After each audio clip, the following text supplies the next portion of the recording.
주님께서 여러분과 함께 루카가 전한 거룩한 복음입니다. 그때 군중이 점점 더 모여들자 예수님께서 말씀하기 시작하셨다. 이 세대는 악한 세대다. 이 세대가 표징을 요구하지만 요나 예언자의 표징밖에는 어떠한 표징도 받지 못할 것이다. 요나가 니네베 사람들에게 표징이 된 것처럼 사람의 아들도 이 세대 사람들에게 그러할 것이다.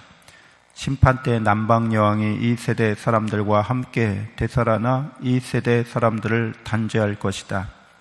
그 여왕이 솔로몬의 지혜를 들으려고 땅 끝에서 왔기 때문이다. 그러나 보라, 솔로몬보다 더 큰 이가 여기에 있다. 심판 때 니네베 사람들이 이 세대와 함께 다시 살아나 이 세대를 단죄할 것이다.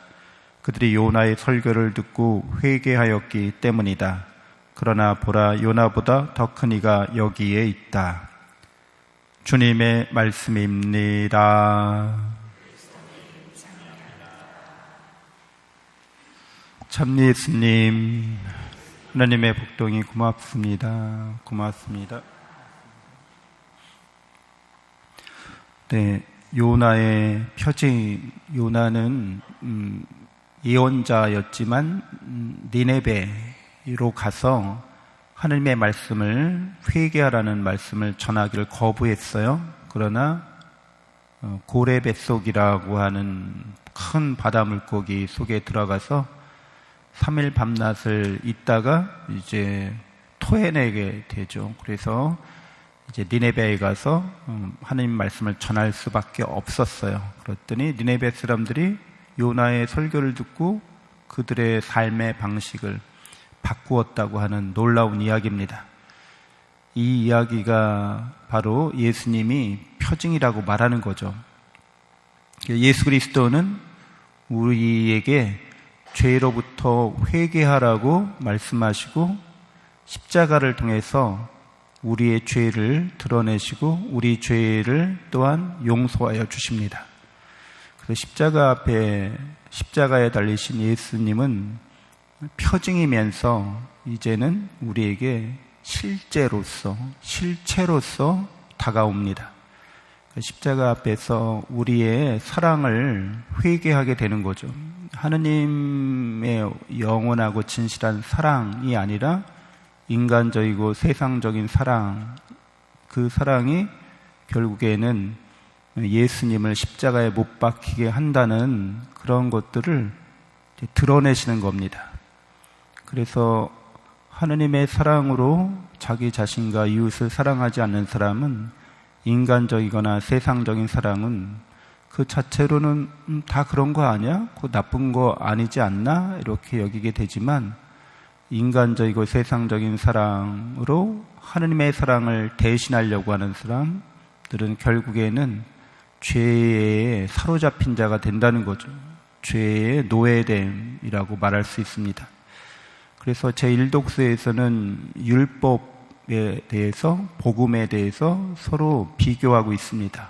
비유적으로 이렇게 서로 비교하고 있는데, 율법은 인간의 행함을 통해서 구원의 길로 가려고 한다는 거죠.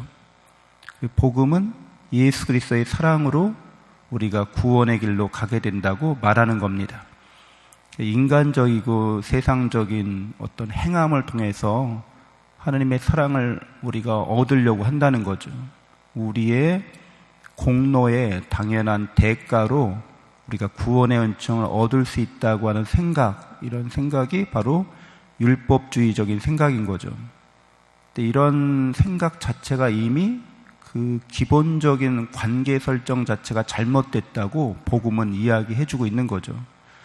우리가 부모님의 사랑을 받기 위해서 어떤 일을 해야 하는가, 이런 거는 인간적이고 사회적인 면에서는 납득이 되는 거지만 부모님은 그냥 내리사랑인 거죠.